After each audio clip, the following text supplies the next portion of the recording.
Tak cukup dibuka, perlu terus digali. Biar teranglah hidup dan sesama diberkati.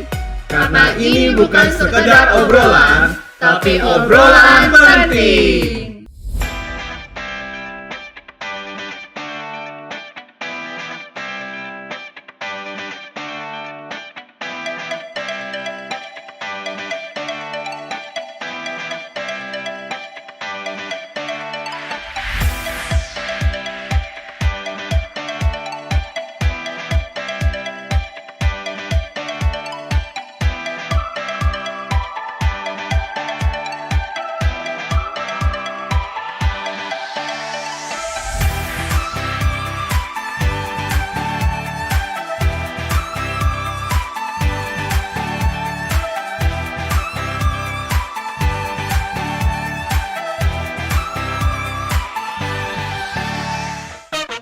Halo semuanya, nama saya Owen dan pada hari ini saya bersama dengan Hai, aku Karen.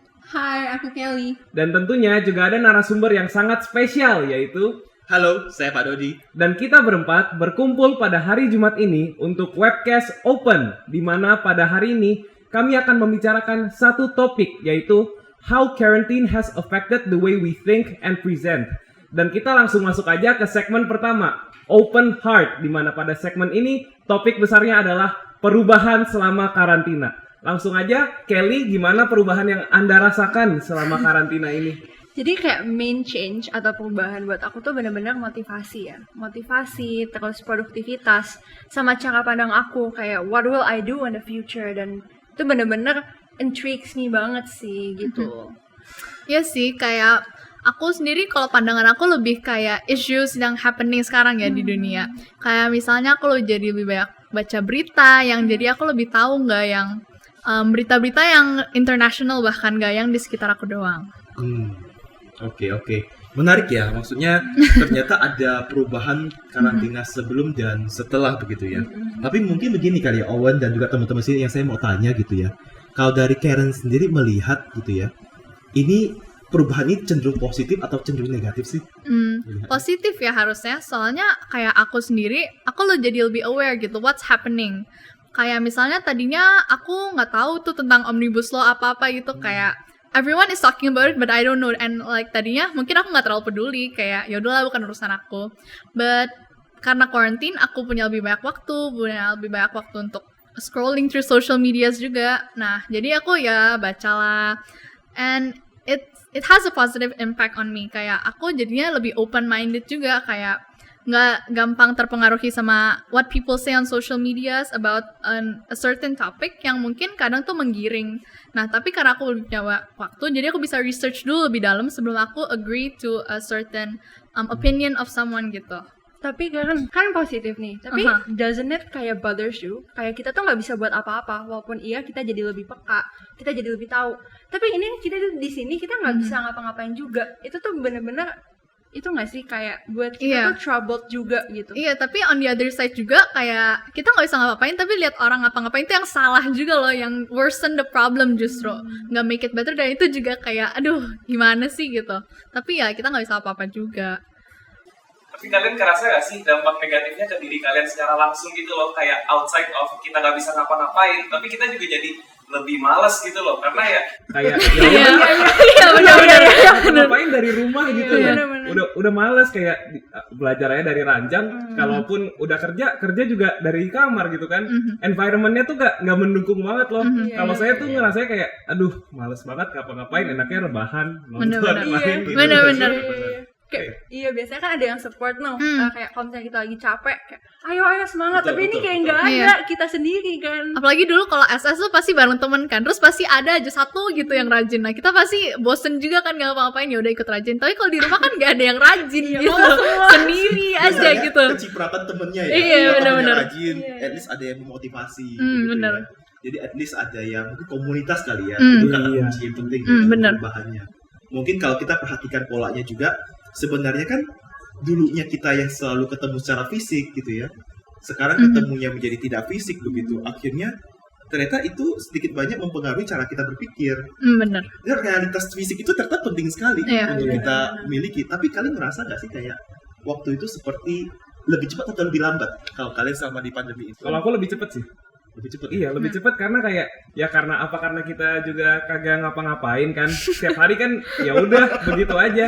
Jadi there's nothing memorable each day gitu loh. Iya Jadi sih. kayak menjalani setiap hari dengan aktivitas yang sama, rutinitas yang sama. Sampai lama-lama tuh udah gak kerasa kayak oh iya ini hari Senin saya begini, hari Selasa begini, Rabu begini, itu kayak udah gak kerasa semua hari tuh sama aja. Iya, Sampai benar. lama-lama kayak aduh tiba-tiba kok udah selesai ya minggunya, udah beda bulan gitu. Cepet banget jadi ngerasanya.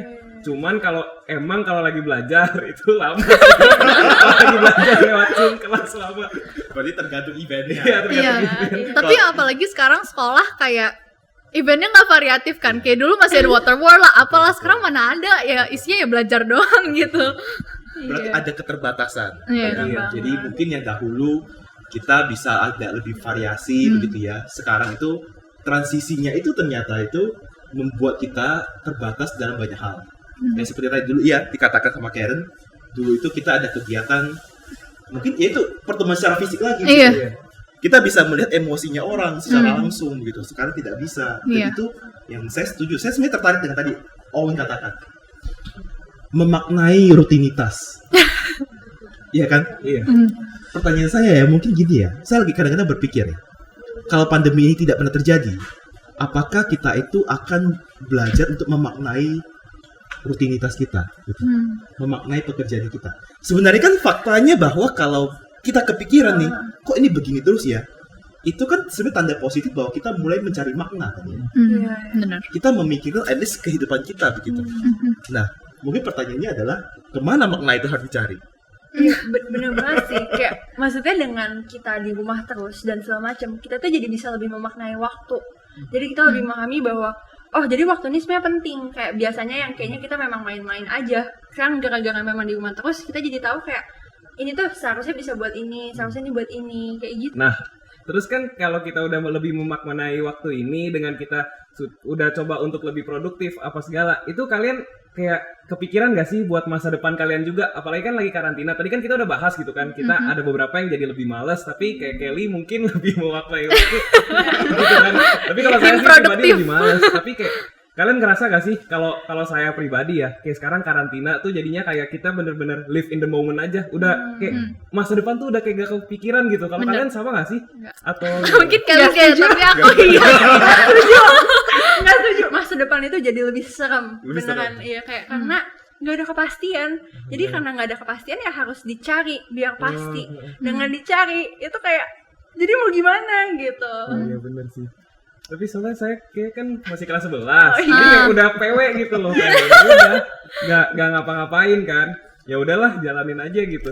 Ada satu poin menarik sebenarnya. Ya, jadi tadi Owen sampaikan juga ya kepada kita gitu.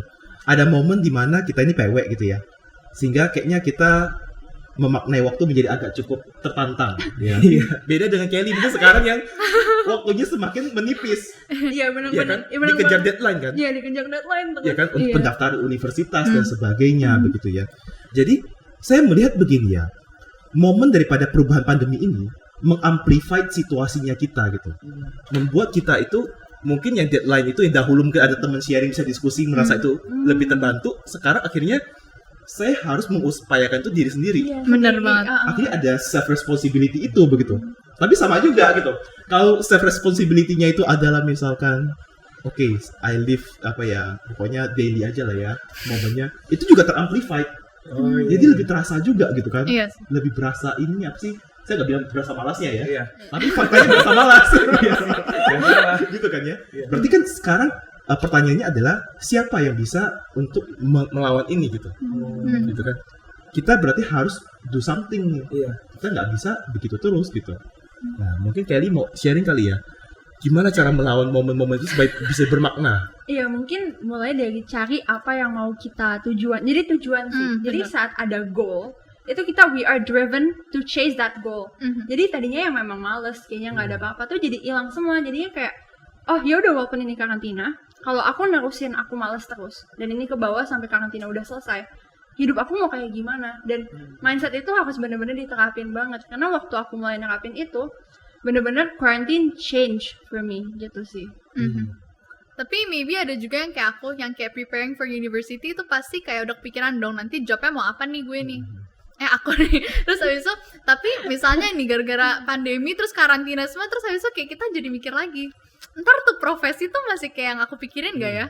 Tujuannya kalau aku kejar sekarang tuh masih nanti kayak gitu gak ya? Nah, mungkin kalau tujuannya menurut kita kayak udahlah profesi A nanti kayaknya kedepannya nggak kayak gitu lagi, kita jadi bingung kan apa sih tujuannya. Jadi kayak mungkin kita bisa jadi kayak males, kayak ya udahlah, udah ntar aja nggak usah dipikirin, males gitu. Jadi susah juga sih mau produktif gitu. Kalau dari saya pribadi sebenarnya menarik banget sih yang Pak Dodi bilang tadi, yang yang amplify itu. Kalau menurut saya bukan nggak setuju sama Kelly ya. Kayak meskipun mungkin kita sudah memiliki goal atau tujuan, tapi balik lagi orang itu berbeda-beda. Pernah dengar gak sih kayak ada beberapa orang itu yang bisa benar-benar planning banget, jadi dia bikin jatuh schedule gitu. Pagi harus ini, abis itu ngapain gitu. Tapi ada juga orang yang spontaneous, yang ngelakuin kayak ya udah go with the flow aja. Nah, menurut saya ini nyambung dari yang Pak Dodi bilang tadi, itu sangat berpengaruh banget, kayak orang itu spontaneous atau plan ahead gitu loh. Dan saya rasa kalau misalnya orang itu emang spontaneous, kayak saya pribadi kan, saya orangnya ya udahlah ikutin aja gitu. Meskipun udah memiliki goal gitu, emang udah ada goal mau masuk universitas ini, mau ngambil jurusan ini, bukannya nggak tahu tujuan, tapi kayak ya udahlah ikutin aja, jalanin aja setiap harinya gitu loh. Jadi bener-bener amplify who we are gitu gak sih? Kayak bener-bener karantina ini nunjukin who we are as a person gitu. Kalau menurut saya pribadi sih gitu. Ini poin yang menarik ya kan. Berarti kita karantina ini diizinkan supaya paling tidak kita lebih mengenal diri kita. Iya, itu benar. Iya kan ya? Paling tidak itu kita bisa menyepakati itu. Kalau misalnya tidak pernah ada karantina seperti ini ya, oke lah, terlepas dari ini saya nggak bisa ketemu teman ya, saya nggak bisa ketemu itu begitu. Tetapi kan momen ini ternyata pun ada maknanya kan. Fakta bahwa saya merasakan ini tidak bermakna atau kehilangan makna waktu-waktunya saya, ternyata in itself ada maknanya bahwa saya mengenal diri saya, ternyata saya seperti itu orangnya. Benar. Jadi ada purpose lah ya, ada tujuan begitu. Itu yang saya coba lihat ya dari proses karantina ini gitu, untuk masa depan. Nah, secara garis besar, hal yang dapat saya konklusikan adalah bahwa karantina ini sendiri mengubah bagaimana kita menampilkan diri kita. Jadi selama karantina ini, karena kita gak ada outside force yang mendorong atau mengajak kita untuk melakukan suatu hal tertentu, kita jadi benar-benar menampilkan siapa itu diri kita, kayak who I am truly as a person gitu. Jadi udah benar-benar gak ada influence dari orang lain gitu. Jadi selama karantina ini, meskipun banyak dari kita yang gak sadar, kita itu sedang menampilkan siapa diri kita. Ya kalau emang kita males dan tidak bertujuan gitu kelihatan, kalau emang kita memiliki tujuan yang pasti itu juga kelihatan banget. Jadi secara garis besar karantina ini benar-benar membuat kita show who we are as a person. Masuk ke dalam segmen Open Mind, di mana pada segmen ini topik besarnya adalah relationship. Nah, seru banget kan, apalagi di kalangan kita anak SMA gitu. Jadi pertama nih, saya mau langsung tanya aja kali ya, kayak keluh kesahnya, ada curahan-curahan hati apa sih dari seorang Kelly gitu relasi selama karantina. Jadi gimana ya, relasi selama karantina itu kita jadi sadar siapa sebenarnya yang memang mau temenan sama kita. Dan dulu itu banyak temenan, ternyata sekarang nggak lagi. Dulu tuh gimana ya, kita tuh banyak temenan buat koneksi kan. Koneksi buat kayak nanti biar dapet job lah, atau biar nanti dapet I don't know anything gitu kan generally. Tapi sekarang tuh bener-bener kita jadi tahu siapa yang memang mau ngobrol sama kita karena dia enjoy sama kita, atau ngobrol sama kita karena kita bisa kasih dia benefit gitu loh. Kelihatan sih sebenarnya. Gimana ya? Bener sih. Kayak circle of friends-nya itu kayak kelihatan banget semakin menciut kali ya. Kayak makin kecil gitu, and makin personal sih sama orang-orang. Iya sih, karena kan kita ada kendala di komunikasi juga sih sebenarnya. Kita nggak bisa ketemu secara langsung gitu kan. Sedangkan ada mungkin beberapa orang gitu, kalau lewat chat gitu, mungkin mereka terkesannya kayak, kan kita nggak tahu cara mereka berbicara tuh gimana, nada bicara, terus body language mereka, facial expressions, itu kan penting banget untuk komunikasi ya. Nah, saat kita nggak bisa lihat itu, jadi banyak banget miskomunikasi. Kayak saya pribadi, misalnya bersama teman saya gitu kan, banyak lah miskom gitu. Jadi berantemin hal kecil tuh karena miskomunikasi itu gitu loh. Kayak aduh, kalau gak ada karantina tuh gak mungkin gitu. Tapi emang bener sih, setuju banget sama yang Kelly bilang tadi. Bagaimana kita tuh kelihatan banget itu temen yang cuman mau benefitnya doang sama temen yang bener-bener tulus gitu kan. Kelihatan banget sih sekarang kayak cuman nyariin bagi tugas dong. Iya, bener. Kalian semua merasakan itu ya? Iya, benar. Pas udah mau pengumpulan tugas dihubungi gitu. Iya, benar. Tapi kalau nggak ada tugas nggak ada yang hubungi. Iya, benar. Udah nanti plagiarism. Oh iya. Iya nanti keciduk ya udah. Di usia begini, berarti kalau kalian dicari ya, pas pengumpulan tugas, berarti ternyata kalian termasuk orang-orang yang diandalkan. Kita pintar. Saya nggak bilang pintar loh ya. Dia diandalkan. Pilih Pak. Otaknya. Iya. Ya, tapi menarik memang. Maksudnya tadi yang Kelly sampaikan, yang kalian juga sampaikan begitu ya. Ada seleksi yang terjadi ya, secara alamiah gitu. Entah karena kita sengaja, saya nggak yakin ini sengaja ya. Tapi kan ini terjadi begitu saja. Nah, tetapi memang realitasnya seperti ini, kita harus melihat juga di sisi sebaliknya. Ketika kita melihat adanya kok circle-nya makin kecil ya, yang tadi Karen bilang ya. Dulu kan mungkin gede nih, sekarang kecil begitu. Nah sekarang pertanyaannya adalah apa usaha kita untuk membesarkan ini gitu? Kan begitu kan? Kalau kita semua merasakan itu ada kecil semua gitu ya. Nah sekarang berarti kan harus dibesarin dong. Nah ini tanggung jawab siapa nih? Harus membesarkan ini. Iya kita juga. Nah mungkin itu yang kalau kita perhatikan untuk teman-teman juga mungkin mendengarkan ini semua gitu ya. Kalau semua dari kita mengupayakan ini ya, saya yakin pandemi ini pun tetap bisa ada relasi yang baik. Tapi maksudnya di luar itu kadang juga kita sebenarnya mau nggak membesarkan circle itu, karena maksudnya dengan semua yang terjadi sama kita selama karantin, dengan the truth that reveal, kita juga jadi kayak kita sebenarnya mau nggak sih besarin ini lagi, kita mau nggak sih besarin komunitas kita lagi gitu. Kayak udah PW sendiri aja gitu. Iya. No dramas. Tapi on the other side juga mungkin gara-gara quarantine tuh jadi sulit gitu loh. Reconnecting with people yang dulunya kita mungkin kayak temenan rada dalam gitu. Kayak soalnya misalnya dulu masih ketemu di kelas apa kek, kalau kan nanti ada acara ini kita sama mereka. Tapi sekarang kan kayak bener-bener udah nggak ada itu semua loh, topik-topik yang bisa bikin kita build relationship sama mereka. Jadi mungkin it's harder for us to expand juga circle-nya kalau kita mau. Iya, kalau setuju banget sama yang tadi Karen bilang juga, karena udah ada circle yang kita udah nyaman gitu loh. Dan kadang kan pasti selama karantina ini ada relationships yang ke cut off gitu aja, kayak hilang begitu aja. Bener. Nah, emang meskipun kayak Pak Dodi bilang tadi ya Pak, kita bisa mengupayakan supaya kita reach out duluan ke mereka dan dalam tanda kutip menarik mereka kembali ke dalam hidup kita. Cuman di sisi lain Pak, kadang kita juga merasakan kan ya Pak, kayak ini orang udah gak mau ngomong sama gua gitu loh. Dia udah cut me off, ngapain gua deketin lagi. Iya, ngapain gua deketin lagi gitu loh. Karena kayak dia udah menyia-nyiakan kayak kesempatannya gitu loh. Kayak kita waktu itu udah deketin. Benar. Saya mau tanya satu hal menarik ya. Karena kan saya tidak ada di dunia kalian, maksudnya ya di zamannya kalian lah ya. Tapi ada nggak di masa karantina ini gitu ya? Justru ada pertemanan baru yang dibuat. Ada nggak? Ada sih. Ada. Kan ya? Walaupun mungkin jumlahnya tidak sebanyak yang dihilangkan langsung yang dihilangkan gitu ya. Tapi kan berarti karantina ini pun ada potensi di situ ya. Iya. Jadi sebenarnya saya mencoba melihatnya dari sisi harapan gitu. Ya, jadi positif sekali. Ya. Mungkin bukan mencoba positif di dalam artian bahwa kita sampai naif ya. Wah kita mengabaikan nih, wah ini nggak ada nih, pokoknya udahlah pasti suram lah, gak ada temen lah gitu kan ya. Udahlah, Yuyu yang gak pernah cek semua ya, udah ya, sayonara ya gitu kan. Misalkan gitu, ya kan. Tapi kalau kita coba lihat lagi di sisi lain gitu ya, mungkin kita juga perlu melihat dari aspek kualitas pertemanan yang akhirnya dibangun selama kuarantin ini.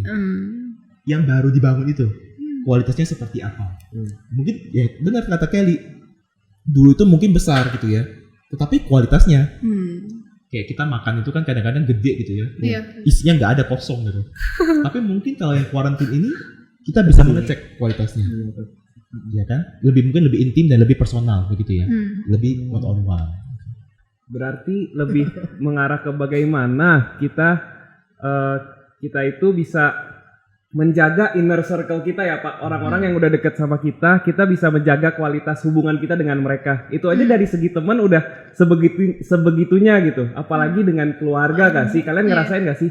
Bener-bener kalau saya yang ngerasa ya, jadi jauh lebih deket sama keluarga gitu loh, karena kayak ketemu tiap hari, abis itu bisa ngobrol bersama tiap hari, bisa sharing gitu. Karena kan itu keluarga itu yang bener-bener circle kita yang gak bakal terpisahkan sih.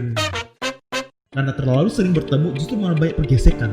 Tapi Pak, menurut saya konflik ini sendiri itu juga sangat penting dan sangat esensial dalam sebuah hubungan. Tidak ada relasi sehat kuat tanpa konflik.